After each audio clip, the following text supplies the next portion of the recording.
ದೆಹಲಿಯ 60 ವರ್ಷಕ್ಕಿಂತ ಮೇಲ್ಪಟ್ಟ ಎಲ್ಲರಿಗೂ ಕೂಡ ಖಾಸಗಿ ಮತ್ತು ಸರ್ಕಾರಿ ಆಸ್ಪತ್ರೆಗಳಲ್ಲಿ ಉಚಿತ ಚಿಕಿತ್ಸೆ ನೀಡೋ ಸಂಜೀವಿನಿ ಯೋಜನೆಯನ್ನ ಎಎಪಿ ಘೋಷಣೆ ಮಾಡಿದೆ.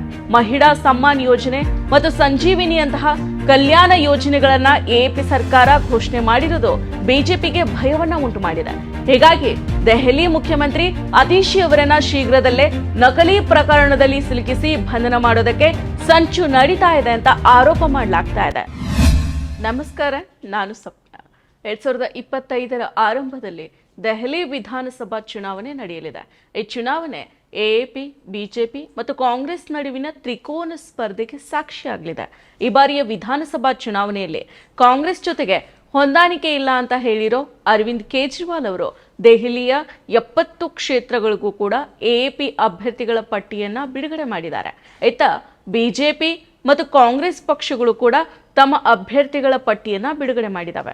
ಈ ನಡುವೆ ದೆಹಲಿ ವಿಧಾನಸಭಾ ಚುನಾವಣೆ ಹೊತ್ತಲ್ಲಿ ಮುಖ್ಯಮಂತ್ರಿ ಅತೀಶಿ ಅವರನ್ನ ನಕಲಿ ಪ್ರಕರಣಗಳಲ್ಲಿ ಸಿಲುಕಿಸಿ ಬಂಧನ ಮಾಡೋದಕ್ಕೆ ಸಂಚು ನಡೀತಾ ಇದೆ. ಮುಂದಿನ ಕೆಲವೇ ದಿನಗಳಲ್ಲಿ ಅತೀಶಿ ಅವರನ್ನ ಕೇಂದ್ರ ಸರ್ಕಾರ ಬಂಧನ ಮಾಡಲಿದೆ ಅಂತ ಎಎಪಿ ನಾಯಕ ಅರವಿಂದ್ ಕೇಜ್ರಿವಾಲ್ ಅವರು ಆರೋಪ ಮಾಡಿದ್ದಾರೆ. ಈ ಬಗ್ಗೆ ಸಂಪೂರ್ಣವಾದ ಮಾಹಿತಿಯನ್ನ ಇವತ್ತಿನ ಈ ವಿಡಿಯೋದಲ್ಲಿ ತಿಳಿಸ್ಕೊಡ್ತೀನಿ. ಅದಕ್ಕೂ ಮೊದಲು ನೀವು ಇನ್ನೂ ನಮ್ಮ ಈ ದಿನ ಯೂಟ್ಯೂಬ್ ಚಾನಲ್ಗೆ ಸಬ್ಸ್ಕ್ರೈಬ್ ಆಗಿಲ್ವಾದ್ರೆ ಕೂಡಲೇ ಸಬ್ಸ್ಕ್ರೈಬ್ ಆಗಿ ನಮ್ಮ ಪ್ರತಿ ವಿಡಿಯೋಗಳ ನೋಟಿಫಿಕೇಶನ್ಗಾಗಿ ಪಕ್ಕದಲ್ಲೇ ಇರೋ ಬೆಲ್ ಬಟನ್ ಅನ್ನ ಕ್ಲಿಕ್ ಮಾಡಿ. ಈಗ ಟಾಪಿಕ್ಗೆ ಬರೋಣ. ಏನೇನು ಚುನಾವಣೆ ಬರೋದಕ್ಕೆ ಕೆಲವೇ ಸಮಯ ಉಳಿದಿದೆ ಅನ್ನೋವಾಗ ಆಕ್ಟಿವ್ ಆಗೋ ಬಿಜೆಪಿ ಇದೀಗ ದೆಹಲಿ ವಿಧಾನಸಭಾ ಚುನಾವಣೆ ಹತ್ರ ಬರ್ತಾ ಇರೋ ಹಿನ್ನೆಲೆ ಮತ್ತೆ ಆಕ್ಟಿವ್ ಆಗ್ತಾ ಇದೆ. ಹೌದು, ಜನರ ಸಂಕಷ್ಟಗಳಿಗೆ ಬೆಲೆ ಕೊಡದ ಮೋದಿ ಅವರು ಇನ್ನೇನು ಚುನಾವಣೆ ಬರ್ತಿದೆ ಅಂದ್ರೆ ರ್ಯಾಲಿಗಳಲ್ಲಿ, ಬಹಿರಂಗ ಸಮಾವೇಶದಲ್ಲಿ ಕಾಣಸಿಗೋರು ಸರ್ವೇ ಸಾಮಾನ್ಯ ಆಗಿದೆ. ಈ ಬಾರಿಯ ಲೋಕಸಭಾ ಚುನಾವಣೆಯಲ್ಲಿ ಮೋದಿ ಸೋಲು ಖಚಿತ ಅಂತ ಭಾವಿಸಲಾಗಿತ್ತು. ಯಾಕಂದ್ರೆ ಪ್ರತಿಪಕ್ಷಗಳು ಸೇರಿ ಇಂಡಿಯಾ ಒಕ್ಕೂಟವನ್ನ ರಚನೆ ಮಾಡಿಕೊಂಡು ಸಂವಿಧಾನವನ್ನ ಉಳಿಸೋ ಪನಾನ ತೊಟ್ಟಿದ್ವು. ಅದರಂತೆನೆ ಸಂವಿಧಾನವನ್ನ ಉಳಿಸುವಲ್ಲಿ ರಾಹುಲ್ ಗಾಂಧಿ ನೇತೃತ್ವದ ಇಂಡಿಯಾ ಒಕ್ಕೂಟ ಯಶಸ್ಸನ್ನ ಕಂಡಿದೆ. ಅಂದುಕೊಂಡಂತೆ ಬಿಜೆಪಿ ಪೂರ್ಣ ಬಹುಮತ ಇಲ್ಲದೆ ಎನ್ಡಿಎ ಒಕ್ಕೂಟದಲ್ಲಿ ಸರ್ಕಾರವನ್ನ ರಚನೆ ಮಾಡಿದೆ.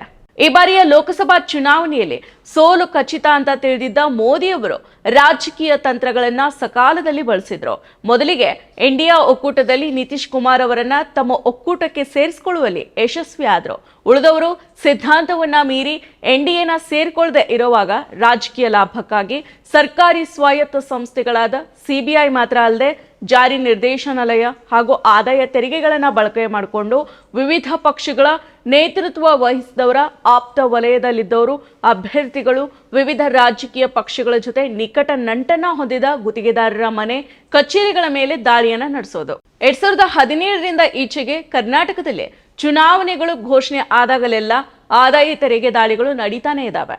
ಚುನಾವಣೆ ಸಮಯದಲ್ಲಿ ಹೆಚ್ಚಾಗಿ ನಡೆಯೋ ಈ ದಾಳಿಗಳು ಚುನಾವಣೆ ಮುಗಿದಾಗ ಸದ್ದಿಲ್ಲದಂತೆ ಮರೆ ಆಗ್ತಾ ಇದ್ದಾವೆ. 2017ರಲ್ಲಿ ಗುಜರಾತ್ನಿಂದ ರಾಜ್ಯಸಭೆಗೆ ಚುನಾವಣೆ ನಡೀತಾ ಇದ್ದಾಗ್ಲೂ ಕೂಡ ಶಿವಕುಮಾರ್ ಅವರನ್ನ ಗುರಿಯಾಗಿಸಿ ಐಟಿ ದಾಳಿಯನ್ನ ನಡೆಸಿತ್ತು. 2018ರ ವಿಧಾನಸಭಾ ಚುನಾವಣೆ, 2019ರ ಲೋಕಸಭಾ ಚುನಾವಣೆ, 2019ರ ಡಿಸೆಂಬರ್ನಲ್ಲಿ 15 ಕ್ಷೇತ್ರಗಳ ಉಪಚುನಾವಣೆ ವೇಳೆಯೂ ಕೂಡ ಆದಾಯ ತೆರಿಗೆ ಇಲಾಖೆಯಿಂದ ಸರಣಿ ದಾಳಿಗಳು ನಡೆದಿದ್ವು. 2018ರ ವಿಧಾನಸಭಾ ಚುನಾವಣೆ ವೇಳೆ ಕರ್ನಾಟಕದ 34 ಕಡೆಗಳಲ್ಲಿ ಐಟಿಯು ಶೋಧಗಳನ್ನು ನಡೆಸಿತ್ತು. ಕಾಂಗ್ರೆಸ್ ಮುಖಂಡರು ಮತ್ತು ಆ ಪಕ್ಷದ ಜೊತೆ ನಂಟನ ಹೊಂದಿದ 22 ಮಂದಿ, ಜೆಡಿಎಸ್ನ 4 ಹಾಗೂ ಬಿಜೆಪಿಯ 6 ಮಂದಿಗೆ ಸೇರಿದ ಮನೆ, ಆಸ್ತಿಗಳ ಮೇಲೆ ಆ ಸಮಯದಲ್ಲಿ ದಾಳಿ ನಡೆದಿತ್ತು. 2019ರ ಲೋಕಸಭಾ ಚುನಾವಣೆ ವೇಳೆಯಲ್ಲೂ ಕೂಡ ಆದಾಯ ತೆರಿಗೆ ಅಧಿಕಾರಿಗಳು ಕರ್ನಾಟಕದಲ್ಲಿ ದೊಡ್ಡ ಪ್ರಮಾಣದಲ್ಲಿ ದಾಳಿಗಳನ್ನು ನಡೆಸಿದ್ರು. ಆ ಅವಧಿಯಲ್ಲಿ ರಾಜ್ಯದಲ್ಲಿ 46 ದಾಳಿಗಳು ನಡೆದಿದ್ವು. ಜೆಡಿಎಸ್ ಜೊತೆ ನಂಟನ್ನ ಹೊಂದಿದವರ ಮೇಲೆ 22 ಮತ್ತು ಕಾಂಗ್ರೆಸ್ ಜೊತೆ ಸಂಪರ್ಕ ಇದ್ದವರ ಮೇಲೆ 16 ಮತ್ತು ಬಿಜೆಪಿ ಜೊತೆ ಗುರುತಿಸಿಕೊಂಡಿದ್ದವರ ಮೇಲೆ 6 ದಾಳಿಗಳು ನಡೆದಿದ್ವು. ಯಾವ ಪಕ್ಷದ ಜೊತೆಗೂ ಕೂಡ ಸಂಬಂಧ ಇಲ್ಲದ ಇಬ್ಬರ ಮೇಲೆ ಆದಾಯ ತೆರಿಗೆ ದಾಳಿ ನಡೆಸಿತ್ತು. 2014ರಿಂದ ದಾಖಲಾದ ಒಟ್ಟು ಜಾರಿ ನಿರ್ದೇಶನಾಲಯ ಪ್ರಕರಣಗಳಲ್ಲಿ 95% ವಿಪಕ್ಷ ನಾಯಕರ ಮೇಲೆ ದಾಳಿಗಳು ನಡೆದಿದೆ ಅಂತ ಸಿಎಂ ಸಿದ್ದರಾಮಯ್ಯ ಅವರು ಟ್ವೀಟ್ ಮಾಡಿ ತಿಳಿಸಿದ್ರು. ಇದೆಷ್ಟೋ ಕರ್ನಾಟಕದ ಕತೆ. ಇನ್ನು ಇತ್ತೀಚೆಗೆ ನಡೆದ ಲೋಕಸಭಾ ಚುನಾವಣೆಯ ಸಮಯದಲ್ಲಿ ಆಕ್ಟಿವ್ ಆಗಿದ್ದ ಮೋದಿ ಸರ್ಕಾರ ಏಕಕಾಲದಲ್ಲಿ 3 ಸಿಎಂಗಳನ್ನ ಕಟಕಟೆಯಲ್ಲಿ ನಿಲ್ಲಿಸಿತ್ತು.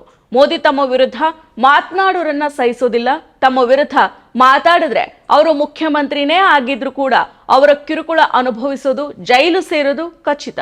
ಅದಕ್ಕೆ ಉದಾಹರಣೆಗೆ ಇಬ್ಬರು ಮುಖ್ಯಮಂತ್ರಿಗಳು ಈಗಾಗಲೇ ಜೈಲಿಗೆ ಹೋಗಿ ಬಂದಿದ್ದಾರೆ. ಮತ್ತೊಬ್ಬ ಮುಖ್ಯಮಂತ್ರಿ ವಿರುದ್ಧ ಎಫ್ಐಆರ್ ಕೂಡ ದಾಖಲಾಗಿದೆ. ಅದು ಕೂಡ ಕರ್ನಾಟಕದ ಮುಖ್ಯಮಂತ್ರಿ ಸಿದ್ದರಾಮಯ್ಯ ಅವರ ವಿರುದ್ಧ. ಮೋದಿ ಸರ್ಕಾರ ಇದೇ ವರ್ಷದಲ್ಲಿ 3 ಮುಖ್ಯಮಂತ್ರಿಗಳನ್ನ ಕಟಕಟೆಗೆ ತಂದು ನಿಲ್ಲಿಸಿತ್ತು. ಹೌದು, ಲೋಕಸಭಾ ಚುನಾವಣೆಯ ಹೊಸ್ತಿಲಿನಲ್ಲಿದ್ದಾಗ ಮಾರ್ಚ್ 21ರಂದು ದೆಹಲಿ ಸಿಎಂ ಆಗಿದ್ದ ಅರವಿಂದ್ ಕೇಜ್ರಿವಾಲ್ ಅವರು ಬಂಧನಕ್ಕೆ ಒಳಗಾಗಿದ್ರು. 6 ತಿಂಗಳ ಕಾಲ ಸೆರೆವಾಸನ ಅನುಭವಿಸಿ ಸೆಪ್ಟೆಂಬರ್ 13ರಂದು ಜಾಮೀನನ್ನ ಪಡೆದು ಹೊರಬಂದಿದ್ರು. ಲೋಕಸಭಾ ಚುನಾವಣೆ ಮುಗಿದ ಬಳಿಕ ಅರವಿಂದ್ ಕೇಜ್ರಿವಾಲ್ ಅವರಿಗೆ ಜಾಮೀನು ಲಭಿಸಿತ್ತು. ಇನ್ನು ಮತ್ತೋರ್ವರು ಜಾರ್ಖಂಡ್ ಮುಖ್ಯಮಂತ್ರಿ ಹೇಮಂತ್ ಸೋರೆನ್ ಇವರು ಕೂಡ ಲೋಕಸಭಾ ಚುನಾವಣೆಯ ಸಮಯದಲ್ಲಿ ಜೈಲನ್ನ ಸೇರಿ ಜಾಮೀನನ್ನ ಪಡೆದು ಹೊರಬಂದು ಇದೀಗ ಮತ್ತೆ ಜಾರ್ಖಂಡ್ ವಿಧಾನಸಭಾ ಚುನಾವಣೆಯಲ್ಲಿ ಗೆದ್ದು ಮುಖ್ಯಮಂತ್ರಿ ಆಗಿದ್ದಾರೆ. ಇನ್ನು ಮತ್ತೋರ್ವ ಸಿಎಂ ಅಂದ್ರೆ ಕರ್ನಾಟಕದ ಮುಖ್ಯಮಂತ್ರಿ ಸಿದ್ದರಾಮಯ್ಯ ಅವರು.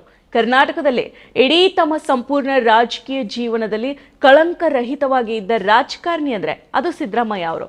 ಬಡವರು, ಹಿಂದುಳಿದ ವರ್ಗದವರಿಗಾಗಿನೇ ಹೆಚ್ಚು ಶ್ರಮಿಸಿದ್ದಾರೆ. 2 ಬಾರಿಗೆ ರಾಜ್ಯದ ಮುಖ್ಯಮಂತ್ರಿಗಳಾಗಿ ಚುನಾವಣಾ ಪೂರ್ವದಲ್ಲಿ ನೀಡಿದ 5 ಗ್ಯಾರಂಟಿಗಳನ್ನ ಅಧಿಕಾರಕ್ಕೆ ಬಂದ 6 ತಿಂಗಳಲ್ಲಿ ಜಾರಿಗೊಳಿಸಿದ್ದಾರೆ. ಕರ್ನಾಟಕದಲ್ಲಿ ಹೆಸರುವಾಸಿಯಾಗಿರೋ ರಾಜಕಾರಣಿ ಆಗಿದ್ದಾರೆ. ಸಿದ್ದರಾಮಯ್ಯ ಅವರ ಪಾತ್ರನೇ ಇಲ್ಲದ ಪ್ರಕರಣದಲ್ಲೇ ಸಿಎಂ ಅವರನ್ನ ಸಿಲುಕಿಸೋದಕ್ಕೆ ಬಿಜೆಪಿ ರಣತಂತ್ರವನ್ನ ಹೆಣಿತು. ಸಿಎಂ ಅವರನ್ನ ಬಗ್ಗು ಬಡಿಯೋದಕ್ಕೆ ಪ್ರಯತ್ನ ಪಡ್ತು. ಈ 3 ಮುಖ್ಯಮಂತ್ರಿಗಳು ದೇಶದ 3 ಭಾಗಗಳಲ್ಲಿ ಬಿಜೆಪಿ ವಿರುದ್ಧ ಗಟ್ಟಿ ಧ್ವನಿಯಲ್ಲಿ ನಿಂತವರು. ಮೋದಿ ಸರ್ಕಾರ ಜನ ವಿರೋಧಿ ನೀತಿಗಳು, ಪಕ್ಷಪಾತಿ ಧೋರಣೆಗಳನ್ನ ಖಂಡಿಸಿದವರು. ಬಿಜೆಪಿ ಆರ್ಎಸ್ಎಸ್ನ ಕೋಮುವಾದಿ, ಮನುವಾದಿ ಸಿದ್ಧಾಂತಗಳನ್ನ ಖಂಡಿಸಿದವರು. ಅಲ್ಲದೆ ಬಿಜೆಪಿ ಆಕ್ರಮಿಸಿಕೊಳ್ಳೋದಕ್ಕೆ ಯತ್ನಿಸ್ತಾ ಇರೋ ರಾಜ್ಯಗಳಲ್ಲಿ ಬಿಜೆಪಿಗೆ ಸವಾಲಾಗಿ ನಿಂತವರು. ಇನ್ನು ಬಹುಮುಖ್ಯವಾಗಿ ಕೇಜ್ರಿವಾಲ್ ಭ್ರಷ್ಟಾಚಾರ ವಿರೋಧಿ ಆಂದೋಲನದಿಂದಾನೇ ಅಧಿಕಾರಕ್ಕೆ ಬಂದವರು. ಸೋರೆನ್ ಅವರು ಈಶಾನ್ಯ ರಾಜ್ಯದ ಸ್ಥಳೀಯರ ನಾಯಕರಾಗಿ ಬಂದವರು. ಅದೇ ರೀತಿ ಸಿದ್ದರಾಮಯ್ಯ ಅವರು ಕೂಡ ಅಹಿಂದ ನಾಯಕರಾಗಿ ಛಾಪನ್ನ ಮೂಡಿಸಿದವರು. ಈ 3 ಮೇಲೆ ಈವರೆಗೆ ಗಮನಾರ್ಹವಾದ ಯಾವುದೇ ಆರೋಪ, ಕಳಂಕಗಳಿರಲಿಲ್ಲ. ಹೀಗಾಗಿ ಅವರ ಮೇಲೆ ಆರೋಪ ಹೊರಿಸಿ ಜೈಲಿಗಟ್ಟಿದ್ರೆ ತಾವು ಯಾರನ್ನ ಬಿಡೋದಿಲ್ಲ ಅನ್ನೋ ಸಂದೇಶವನ್ನ ರವಾನಿಸಬಹುದು ಅನ್ನೋದು ಬಿಜೆಪಿಯ ಲೆಕ್ಕಾಚಾರ ಆಗಿತ್ತು. ಆದ್ರೆ ಬಿಜೆಪಿಯ ಎಲ್ಲಾ ತಂತ್ರಗಳು ಕೂಡ ಫಲಿಸೋದಿಲ್ಲ. ಈ ದೇಶಕ್ಕೆ ಭದ್ರವಾದ ಸಂವಿಧಾನ ಇದೆ, ಗಟ್ಟಿಯಾದ ಕಾನೂನುಗಳಿದಾವೆ. ಅವೆಲ್ಲವನ್ನ ಬುಡುಮೇಲು ಮಾಡೋದಕ್ಕೆ ಯಾರಿಂದನೂ ಕೂಡ ಸಾಧ್ಯ ಇಲ್ಲ. ಹೀಗಾಗಿನೇ ಕೇಜ್ರಿವಾಲ್ ಮತ್ತು ಸೋರೆನ್ ಅವರು ಜಾಮೀನನ್ನ ಪಡೆದಿದ್ದಾರೆ, ಜೈಲಿನಿಂದ ಹೊರಬಂದಿದ್ದಾರೆ. ಸಿದ್ದರಾಮಯ್ಯ ಅವರು ಕೂಡ ಕಾನೂನು ಹೋರಾಟವನ್ನ ನಡೆಸ್ತಾ ಇದ್ದಾರೆ. ಇದೇ ವೇಳೆ ಬಿಜೆಪಿ ತಂತ್ರಗಳು ಕೂಡ ಬಯಲಾಗ್ತಾ ಇದ್ದಾವೆ. ಈ ನಡುವೆ ದೆಹಲಿ ವಿಧಾನಸಭಾ ಚುನಾವಣೆ ಹತ್ರ ಆಗ್ತಾ ಇರೋ ಸಮಯದಲ್ಲಿ ಚುನಾವಣಾ ಪ್ರಿಯವಾಗಿರೋ ಬಿಜೆಪಿ ಸರ್ಕಾರ ತನ್ನ ಅಧಿಕಾರವನ್ನ ಮತ್ತೆ ದುರ್ಬಳಕೆ ಮಾಡಿಕೊಳ್ಳಬಹುದು ಅಂತ ಹೇಳಲಾಗ್ತಾ ಇದೆ. 2025ರ ದೆಹಲಿ ವಿಧಾನಸಭಾ ಚುನಾವಣೆಗೂ ಮುನ್ನ ಎಎಪಿ ನಾಯಕರ ಮೇಲೆ ತನಿಖಾ ಸಂಸ್ಥೆಗಳಿಂದ ದಾಳಿ ನಡೆಸೋದಕ್ಕೆ ಯೋಜನೆಗಳು ರೂಪುಗೊಳ್ತಾ ಇದ್ದಾವೆ. ಅತಿಶಿ ಅವರನ್ನ ಬಂಧನ ಮಾಡೋದಕ್ಕೆ ಸಂಚು ನಡೀತಾ ಇದೆ ಅಂತಹ ಸ್ವತಃ ಎಎಪಿ ನಾಯಕ ಅರವಿಂದ್ ಕೇಜ್ರಿವಾಲ್ ಅವರು ಹೇಳಿದ್ದಾರೆ. ಇದಕ್ಕೆ ಕಾರಣ ಕೂಡ ಇದೆ.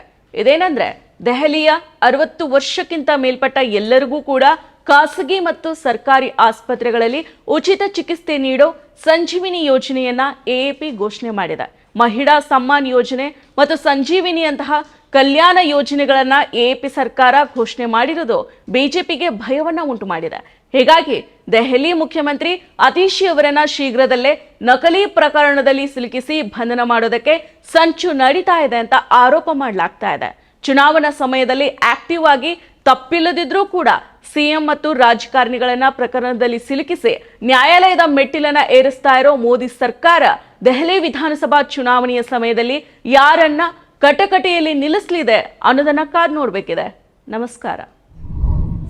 ಮತ್ತಷ್ಟು ವಿಶೇಷ ವಿಡಿಯೋಗಳನ್ನು ನೋಡಲು ಮತ್ತು ಹೊಸ ವಿಡಿಯೋಗಳ ಬಗ್ಗೆ ತಿಳಿಯಲು ಈ ದಿನ .com ಯೂಟ್ಯೂಬ್ ಚಾನೆಲ್ ಸಬ್ಸ್ಕ್ರೈಬ್ ಮಾಡಿ ಮತ್ತು ಬೆಲ್ ಐಕಾನ್ ಕ್ಲಿಕ್ ಮಾಡಿ.